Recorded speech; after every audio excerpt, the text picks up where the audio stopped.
Bismillah, alhamdulillah, assalamu alaikum.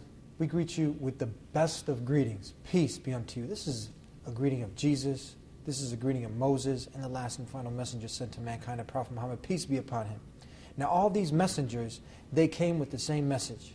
They never called people to worship themselves, saints, angels, nothing in creation but the one God. And they came with a complete system, a way to live your life, not according to your whims and desires, but according to how the Creator wants you to live. It'd only be fair if He set a complete way of life. Otherwise, it'd be left for you to figure it out. You'd be making mistakes here and there, bumping into this and that. So God is the most just, and He's the guide, so He sent the guidance. On this episode of the Deen Show, we're going to talk about that complete guidance and how it was implemented. How it was implemented. We're going to go a little bit way back in history, and you're going to see when those who submitted themselves, the Muslims, when they implemented Islam and the law of God, Sharia, some people get a little nervous here. So you're going to learn about what Sharia means and a practical example of when it was implemented and how wonderful things were when we come back here on the Deen Show. Allah, there's only one God and Muhammad is His messenger. Allah, La ilaha illallah. Allah, there's only one God and Jesus was His messenger. Allah, La ilaha illallah. I don't know why I did that. Maybe it's just to break the ice. Assalamu alaikum, peace be unto you. Alaikum assalam, peace be unto you too. Sheikh Walid. Yes. How are you? Alhamdulillah, how are you? Good, alhamdulillah. Do you know Sheikh Walid Basuni? Of course, of course, I love him so much. Yeah. So tell us now, okay, we have so little time, but this is a vast topic. Yes. And at the end, we're going to direct people where they can go look into it because you're actually teaching a course on this. Sharia. This is something when a lot of the not yet Muslims, they hear this word, they say, we don't want no Sharia over here. They don't even know what it means. So let's start off there before we get into our main topic. What does this word Sharia mean? Sharia is simply, if we want to define it, it's Islamic law, if you want to translate it this way. Because it is it is law that is decreed by God, because when you think about it, God, or Allah as we call Him, He's the one who created human beings, and of course the one who creates knows better about His creation than anyone else. And this is even if someone invents something in this life, they know about it better than anyone else. So the one who created the human beings is the one who knows what works best for them. And you said Allah, so we're not talking about a man inventing this or the moon inventing this. We're talking about who? The creator of the universe and the human beings and everything. This is the Islamic definition, which is, it means the law that is decreed by Allah to the human beings, and it's two parts. There is one, the law of worship, yeah, and then there is law of dealings, meaning the trading, the dealings when human beings deal with each other or deal with anything else, even nature, anything else. There's a law that governs the Muslims and their life, and this is the ideal law that is Allah has told us about. And of course we have parts that Allah has made, or God has made, that it's the same, it's fixed, it doesn't change based on time and place. But then we have the other part, which it's flexible, and people, depending on where they live and what time they live and where they are, they could adapt these laws to suit the environment that they're in. And an example for that, if you want to... Yeah, give us an example. So let's talk about, for example, the laws of trading. So interest is something that is fixed. It's always wrong. And it's always forbidden in Islam because it always leads to a lot of destruction. And we have seen that. We are actually witnessing this at our time. Right now. When we saw the recession and everything, that no one could argue about it anymore. It might, in the beginning, some people might get a gain of it, while other people are losing, but we could witness what it causes to the worldwide economy in general. So that's something that is always forbidden in any time and any place. But for example, in the laws of trading, for example, there is a flexibility for the currency. We could use gold and silver. We could trade with each other things directly. We could use paper money. We could use checks. Islam here leaves things flexible so that people could deal with whatever is comfortable to them. So we have part that doesn't change because there is always a constant harm throughout history.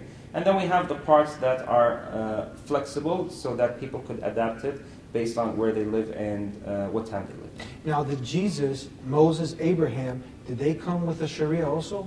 Of course, yes. Now, all religions, or the previous religions, they are actually Islam, which means the submission to God, because we as Muslims believe in all the previous prophets that came before that were mentioned in the Quran and in Hadith.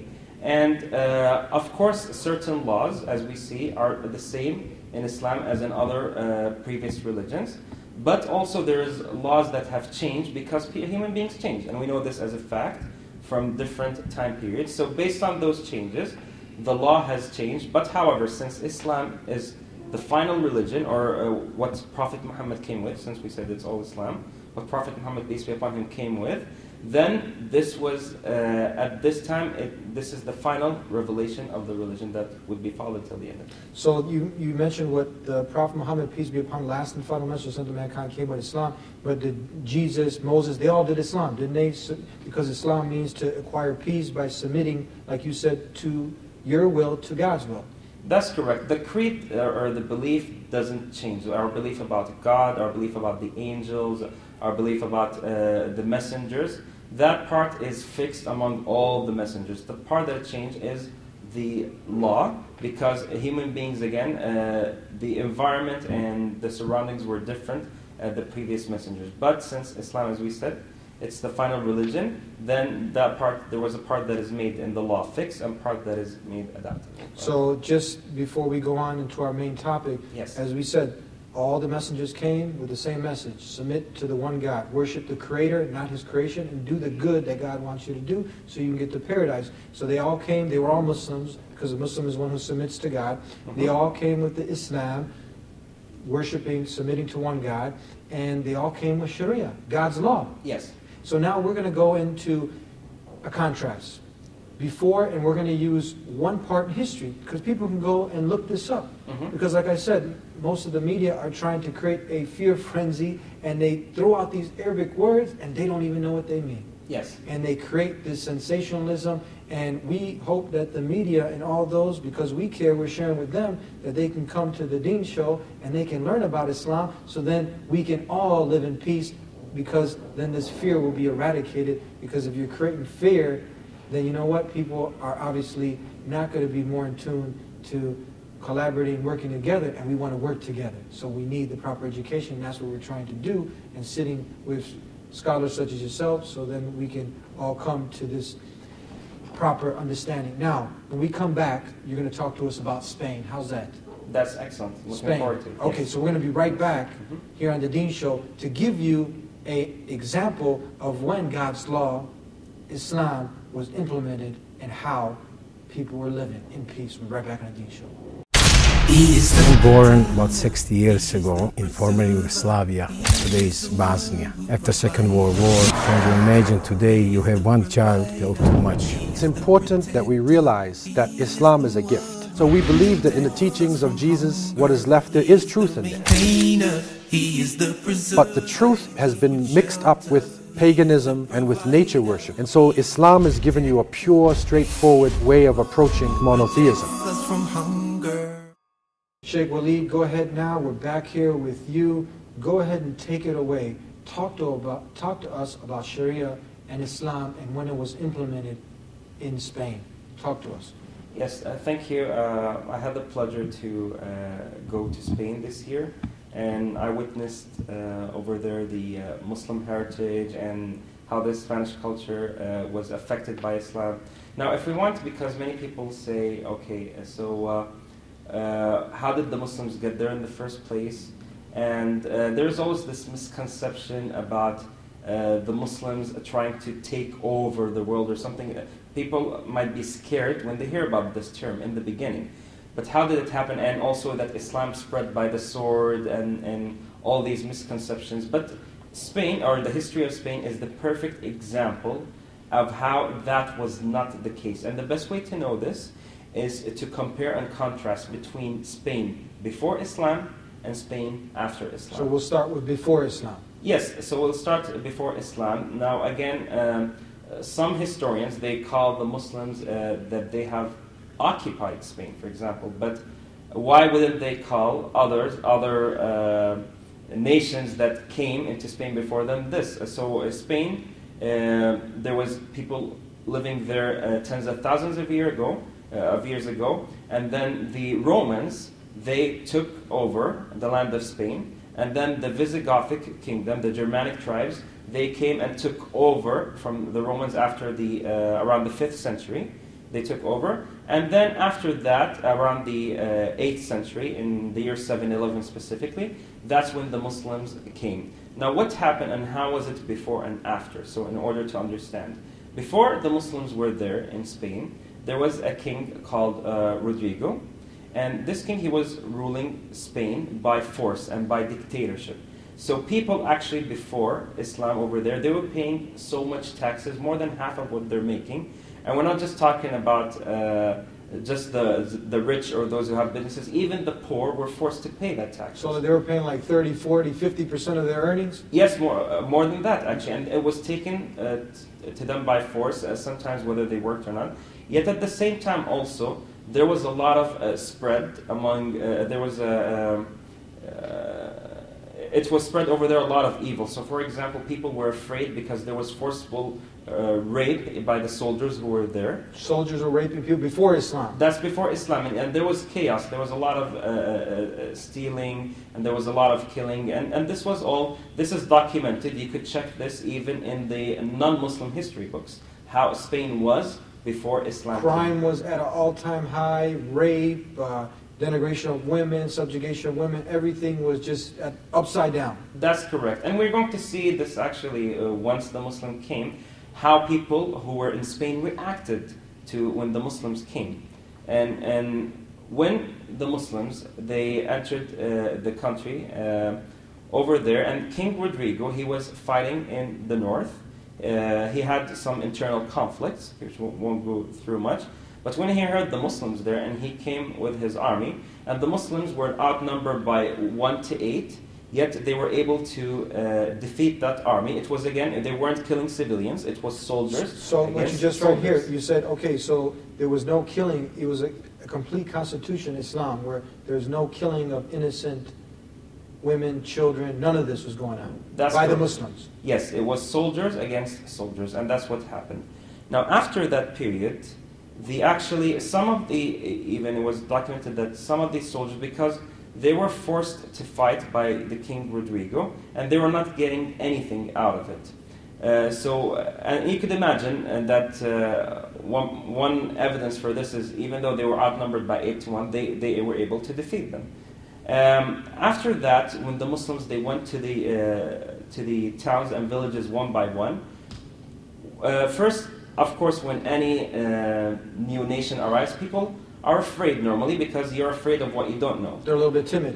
Yes. Yeah. But when they saw how the Muslims, first of all, the people don't have to pay those huge taxes anymore. That's cut out right away. That's completely cut out. What do they have to pay? Then they have the choice. Either they accept Islam, and this is done, there is no compulsion or force in the religion. So it's not someone put a knife on your neck and say, accept Islam. Is this allowed? That never happened because... Doesn't happen. And the proof for this is because even when the Muslims ruled Spain for 800 years, the Christians and the Jews and other religions as well were living there. And they existed there until the Peacefully together? Peacefully together. Christians and Jews. I heard that this was like the golden ages for the Jews in Spain. Is this true? That's correct, yes. That was the golden age. And they were protected by the Muslims. But once the Muslims were defeated and forced to leave, that's when the Inquisition happened. And they were killed, and this is a historical fact that we can't hide. They were killed in the Inquisition and tortured by the Catholics, for example. So the Catholics killed the Muslims and the Jewish? And the Jews as well. That was the Inquisitions? Yes, and at that time... But before that, I'm sorry, before that, Jews, Christians, Muslims were living in peace? Completely in peace, and that's why we saw even there's some scientists from Jewish people as well who flourished under the Andalus. empire. Yet, again, we always say Islam practices tolerance without compromise of the people or the religions. Was this under Sharia law? This was, yes, under complete Sharia law. So, wow. So what happened is, people there, when they saw how the Muslims were treating them very nicely, the soldiers there were protecting these villages from, they were protecting the order, like acting like the police. So peace came back to these cities and villages. And at the same time, those people, instead of paying these huge taxes, they only had to pay if they don't want to accept Islam. Yeah, let's go back. So you said they had a choice now. They can accept Islam or they could, or be killed? No. Not? Okay, no, so that's a misconception. Yes. Yeah. The other option is they pay just how much? 1 gold coin a year, if they could afford it. What's this called? This, they call it jizya. What does this mean when it's jizya? They get nervous and scared about this jizya, which is actually a lot less than the 50, 40, 30%. Is that right? Of course, if the people, this is only for the working people who could afford it. If the people were sick, if it was the women, if they were also the senior, actually they get paid under Islamic law. They get paid if they have any needs and no one is there to fulfill their needs. The Muslim government would fulfill those needs for them. But this, even that gold coin was paid. That they paid it for their protection. So if someone was go and for example fight with the Muslims to protect the nation, he wouldn't have to pay that gold coin. There was a story that I heard, maybe you can elaborate on this, where the Muslims who were protecting the Christians, another group of Christians came to fight the Christians, and the Muslims were defending the Christians because they were living and paying this tax, the jizya, and they weren't able to fight off the Christian army that was coming to fight the Christian army, so they gave them the jizya back. But they tried humbly to defend them. Did you hear cases like this? Yes, and there's even later in history that happened. For example, the later Ottoman Empire, they were protecting the Netherlands, the Dutch people who were Protestant. The Muslims were protecting them from the Catholics. Yes. And there was actually an economic relationship between them, between the Netherlands and the Ottoman Empire. So that's another example in history that the Muslims, in this case, they protect the truth. And even you were just mentioning what happened to the Jews. Now, many people don't know that when they were prosecuted in Spain, who did they seek refugee to at that time? They sought refugee to the rising Ottoman Empire. So the Ottoman Empire, the Muslims, protected them from what was happening to them. The Muslims were protecting the Jews also. Yes, they were. This is known in history. Yes. You just got to do your homework. Yes, this is well documented. Why is this false information now spreading like Islam is the enemy of everyone? Islam doesn't want peace. Muslims are okay, they'll say. Muslims are good people. But it's Islam we need to worry about. Why do you think this is? There's two things we have to pay attention to. First is getting educated about Islamic history and all history. And the other thing is we have to distinguish between Islam and Muslims. Islam is the perfect religion from God, submission to the one God. But the Muslims, some of them are good, some of them are not following the religion correctly, some of them may do wrong things, but that should not, as they say, don't judge the car by the driver. You could have the excellent car and a reckless driver, and if you want to test really that car, you should have a good driver behind the wheel.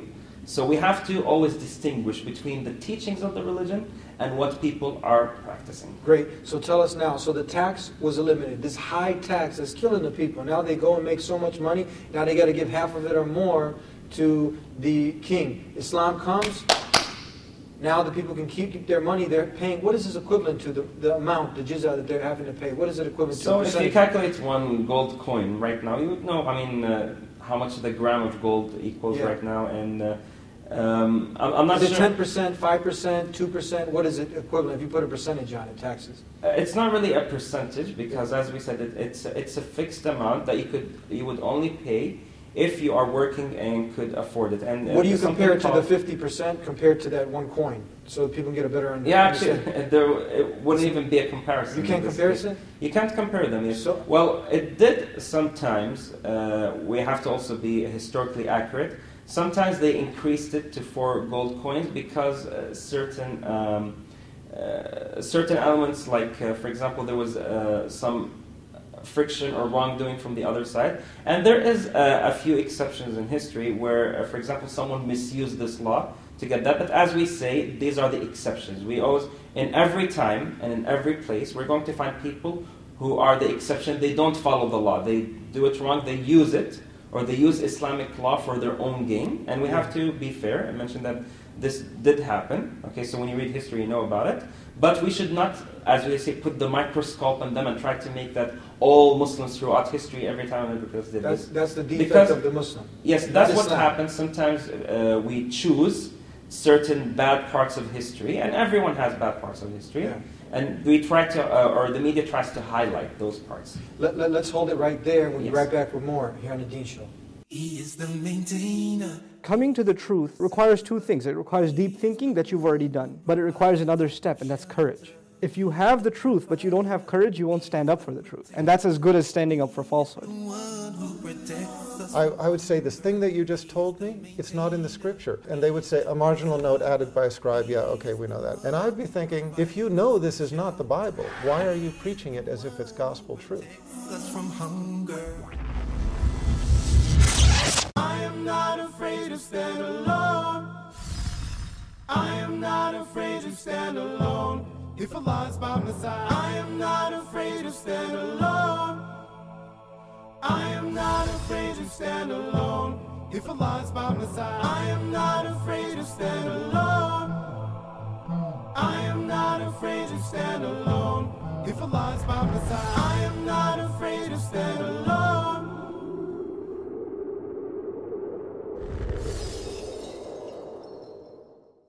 Peace be unto you. Welcome back to the Deen Show. And we're talking and giving a live historical example of when God's law, Sharia, the same way Sharia was implemented during other prophets' times, now you have it here. Islam also, which is the call to acquire peace by submitting to the one God, submitting your will to the will of the Creator of the heavens and earth.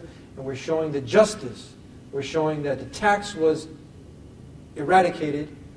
And now, we mentioned earlier the contrast between the two. You had rape of women. You had crime. People were scared because the criminals are out. What happens now when Islam takes over? Yes, when the Muslims took over eventually, we will see first that one of the things is, once they did this model of applying the Sharia law, the news spread about how fair they were treating people and everything, that to the point that they were able to be they were able to easily go from village to village and have a presence there. And in 3.5 years, all of Spain was under Muslim rule. And just within about 15 to 17 years, the vast majority of Spanish people who were living at that time there, they accepted Islam. And that's how it became. Many of them, we will see, the soldiers, the number of them who initially came was first 7,000 and then 12,000. And it was about 30,000, but people accepted Islam in masses who were living in Spain. Voluntarily. Voluntarily. And under no coercion. That's true. And the only part that was left, because it was surrounded by the mountains, was the Basque region in the north. So, because why? They saw the manners of the Muslims, and they saw that the soldiers were there to protect them, not to steal from them, not to rape their women. They have never seen anything like this, and even that's what they, there's something they said when they went to report to the Spanish king. They said, we've seen people that are almost like people who came from the sky.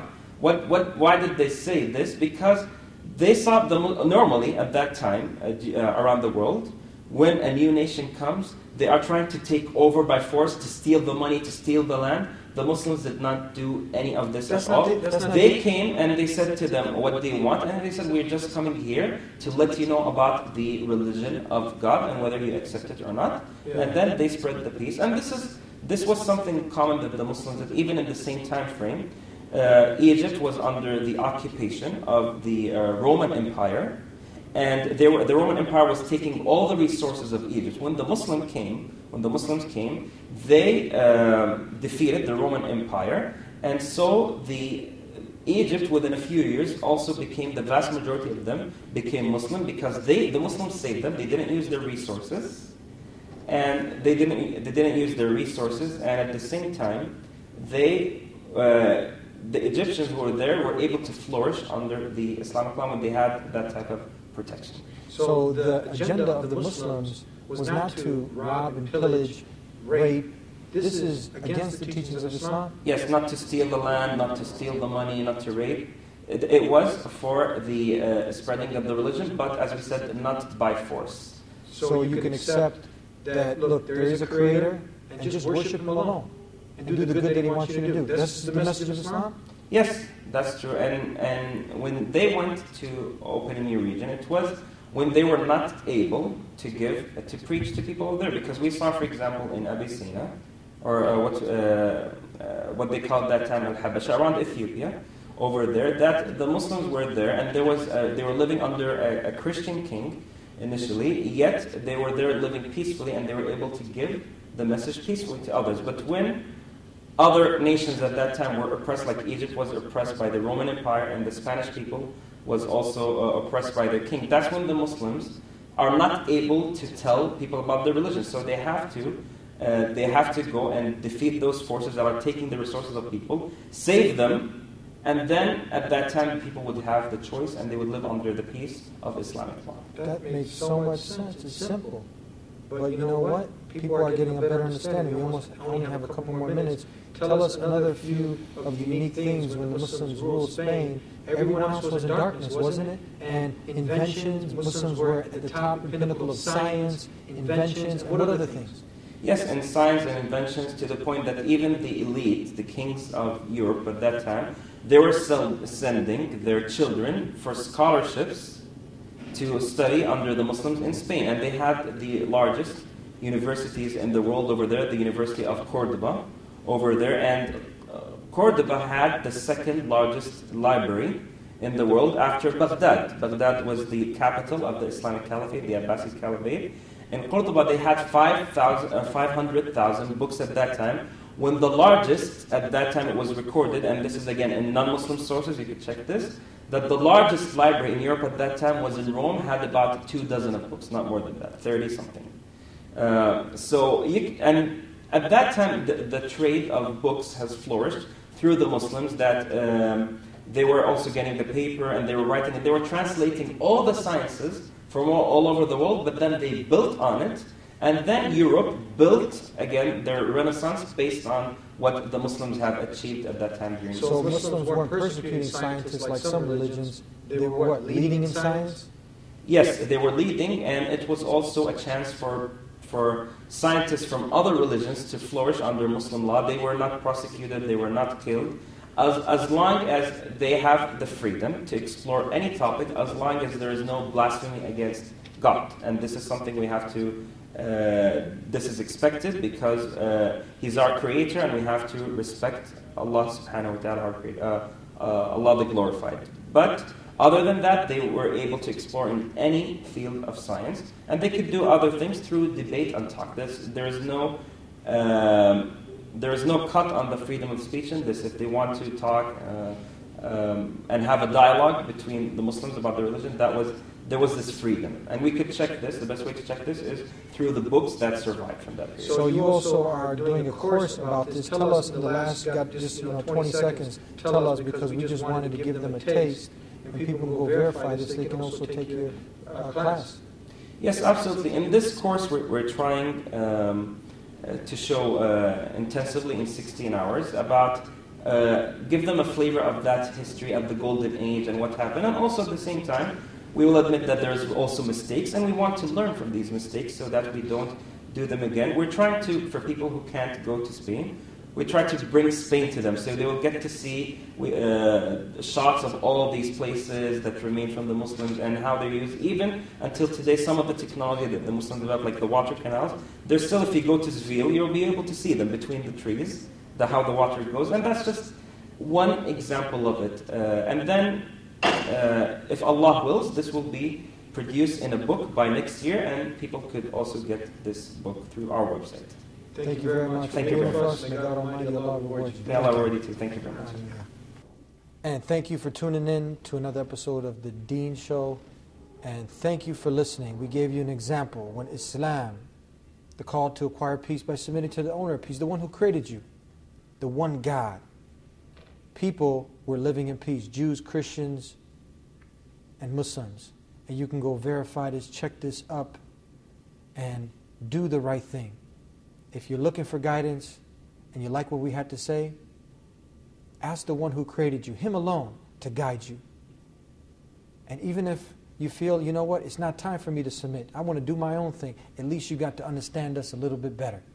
You can always reach us at 1-800-662-ISLAM to learn more, and we'll hopefully see you back next time here again on the Deen Show. Until then, peace be unto you.